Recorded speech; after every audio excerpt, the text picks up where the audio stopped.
Good morning, all of you.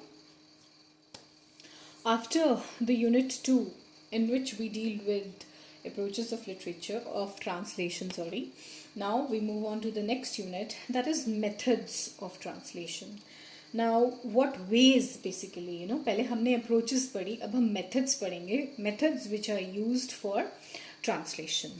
Most of us regard translation as an activity to convey a message from one language, that is the SL, into another, that is the TL. This is what is termed as interlingual translation. However, under the head translation, two more types of activities are included. And what are they? Interlingual translation and semiotic translation. What is semiotics? It is study of signs and symbols and their use. Intralingual translation refers to an activity whereby the message is conveyed in a different comprehensible, मतलब कि understandable way in the same language. Here the translator is not involved in understanding two different sets of verbal signs, that is the words. Semiotic translation is the interpretation of verbal sign by means of a non-verbal sign systems like pictures, cartoons, etc. So, it becomes clear that the translator has to face different challenges to convey the meaning. He may choose any one out of many methods available to him, but his task is to effectively convey the message from the source language into the target language. So the purpose remains the same. That is what he is trying to say. The purpose of every translator is the same. That is to translate the work and to convey the message, right? But they may use different methods for keeping in view the problems that they face. Now, if I have to give you an organization of the chapter, of the unit, this is how it goes about. In the methods of translation, first he will talk about translation methods by experts. Peter Newmark gives you some methods, Robert Holmes, André Lefebvre, Larson, and then Roma Jakobsen. Then the second category is metaphrase, paraphrase, and imitation, which we have read in what? While discussing translation strategies. And the third and the new aspect that we are, another method that we are finding here is adaptation and interpretation. So this is the structure of the Unit 3. Now, let us see the first method. Here are some methods of translation suggested by translators and translation theorists. According to Peter Newmark, there can be 8 methods of translation. Focused on the source language, there can be word-for-word translation, literal, faithful, and semantic. And based on the target language, there can be free translation, adaptation, idiomatic translation, communicative translation. Now he's elaborating upon them. Word-for-word translation. The translator's main concern is lexical, that is related to grammar and vocabulary. He tries to study words in the source language and tries to replace them with equivalents in the target language during the process of translation. He does not even make any conscious change in the syntax, that is the word order of the source language. What is interesting is that he translates cultural words and phrases literally. The aims of this kind of translation are to comprehend the mechanics of the source language, to apply it as a pre-translation process in case of a difficult text. Though word-for-word translation method is discouraged and even denigrated, it have never gone out of practice. The best of translators use it for one reason or the other and find it useful and effective when molded or handed sensitively. Word for word, जैसे कि हम इसी से समझ सकते हैं literally, that the translator is translating word by word and he is maintaining the word order also.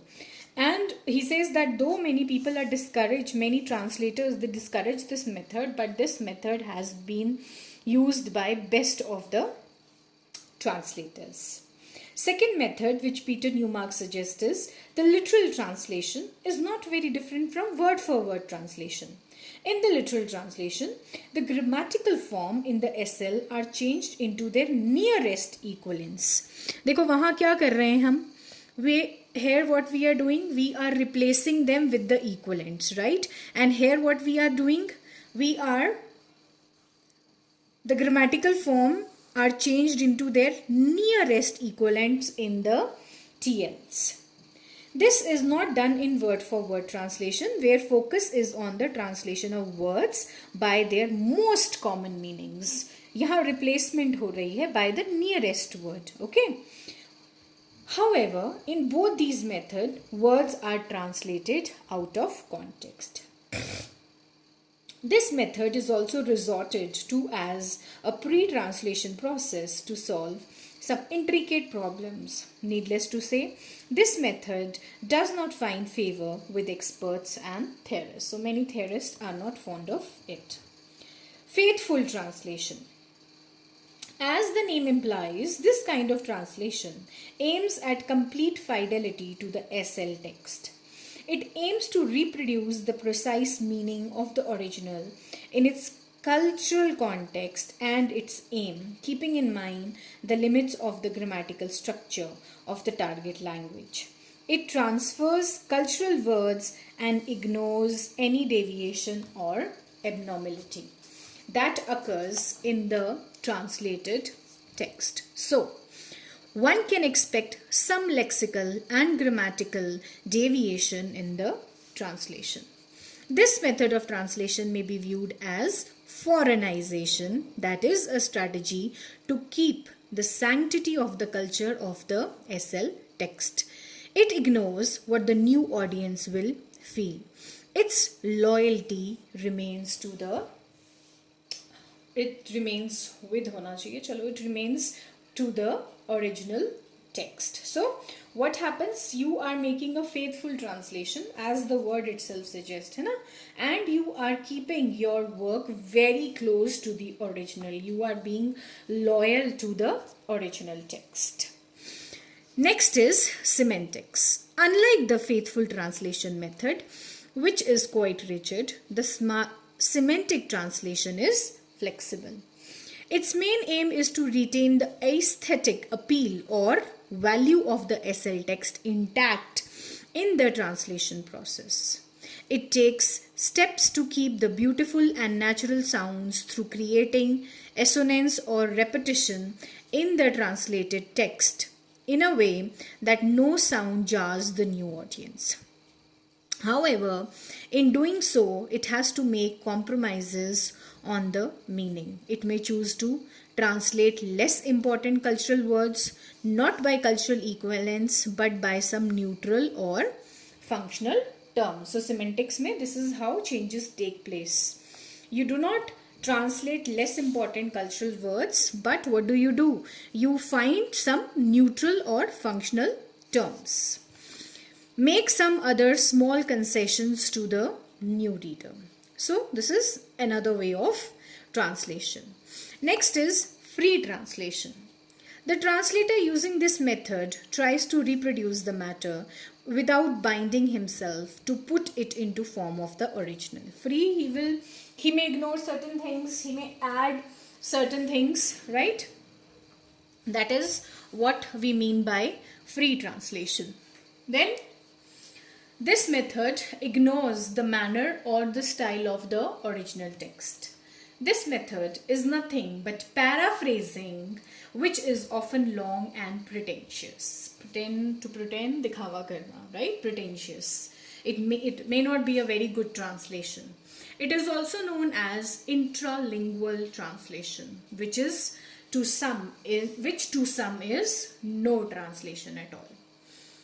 Free translation method is useful in translating texts in languages which have very complicated structure and manner, having no equivalence in the target language. It It is not often liked but becomes inevitable in some circumstances. At some cases, it has to be used. Next is adaptation, and an important one. This is the freest method of translation. How? The text is almost rewritten. Adaptation ध्यान रखना, adaptation हम आगे भी पढ़ेंगे as an important way. And only the framework of the original text is maintained. It is used mainly for poems, plays and comedies. There has been a practice of doing literal translation of a text to be rewritten by an established writer. Most adaptations have been found poor in quality. However, adaptation method has been successful in saving some important period plays. Next category which Newman gives is idiomatic translation. In this method of translation, the SL is tinkered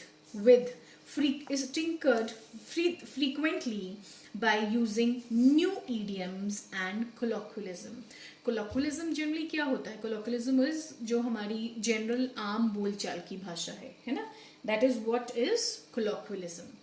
So what is happening? The text is tinkered with frequently by using new idioms, and so basically how you can understand this, that new words, new vocabulary and new colloquialism, such kind of words which are common are used.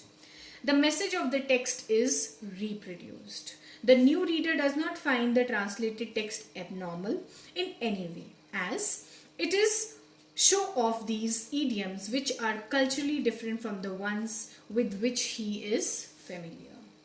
This method uses what we call domestication strategy to a limited extent and is close to the target language.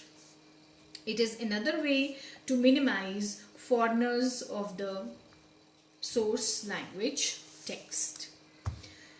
Next and the last method by Newman is adopted with the main objective of communicating to the target audience the contextual meaning of the original text. The translator tries to create the source effect on the readers in such a way that both the context and language are easy comprehensible. They are easily understandable. According to Newman, the most effective ways of translation are communicative and semiotic. While communicative translation reproduces the same effect by conveying the exact meaning of the source language, semiotic translation is able to convey contextual meaning of the original text within the constraints of the target language. तो ये Newmark की conclusion है, और according to Newmark communicative translation and semantic translation are the two best ways of translation. And how they are similar? Semantic and communicative translations are similar in that both treat the following important items almost similarly. Technical terms, ये slang नहीं slang होना चाहिए. Colloquialism, normal collocations, that is combination of words, stock and dead metaphor, standard notices, participiums and ordinary language. Semantic translation is individualistic. Its focus remain on the thought processes of the author. ये बहुत important है, याद रखना. It often resorts to over translating to reproduce realistic impact on the reader. On the other hand, communication translation is social. It focuses on the text and what it conveys, it wants to convey. Its thrust is under translation in that it tries to reproduce a text in a similar, clear and brief manner. It employs a simple style. That is why it often sounds better than the source language text. To be precise, a semantic translation is normally inferior to the original text, interprets, while a communicative translation explains. So now as far as this much portion is concerned, you are given a contrast between communicative translation and semantic translation. तो आप अच्छे से एक अपना note create कर सकते हैं, focusing on what, comparing and contrasting the semantic and communicating translation. You may not focus on other aspects or details which Newman has talked about, but these two important methods which Newmark himself is suggesting, you should keep in mind these methods. Okay, एक और कर लेते हैं आज. Robert Holmes छोटा सा है. Robert Holmes methods. According to Holmes, there are 4 methods of translation, right? Newmark के थे 8 methods, out of which only he found 2 were the most effective ones. The first is to retain the form of the SL text. Form वही आ गया, context, भाव जो मैंने आपको बताया था, ठीक है. Second is to comprehend the function of the original text in the receiving culture and attempts a parallel function in the tradition of the target language. Basically solving the purpose of culture, the readers in both the languages. The third is to let the meaning of the source language text develop into its unique shape in the target language. So let the meaning take a new shape, a unique shape, he says. Okay. And the fourth is make a deliberate attempt to minimize similarity between the source language text and its translated versions for some specific purposes. So Holmes has given you 4 simple methods which can be do कि आप form को retain करो. Second है कि आप जो TL है उसको कॉम्प्रिहेंडेबल बनाओ, अंडरस्टैंडेबल बनाओ to the TL readers. And third is meaning जो है, you may give a new meaning to TL with a unique shape, uniqueness, a new meaning, basically what he means. And fourth is to minimize similarity between the source language text and the version and its new version, that is its TL, for certain reasons, he says. Okay, so today we discussed 2 theorists, 2 translation methods by Peter Newmark, who has given us 8 methods, and by Robert Holmes, who has given us 4 methods. Okay, this is all for today. Tomorrow we continue with Andre Lefebvre. इस पे काम कीजिए. इसमें सिर्फ अभी तक 2 notes बनेंगे आपके. सबसे पहले क्या, इंट्रालिंगुअल ट्रांसलेशन क्या होता है, what is intralingual translation, and what is semiotic translation, which is the best method by Peter Newmark for translation, and what are Holmes' methods of translation. Okay, that's all for today. Thank you so much. Take care.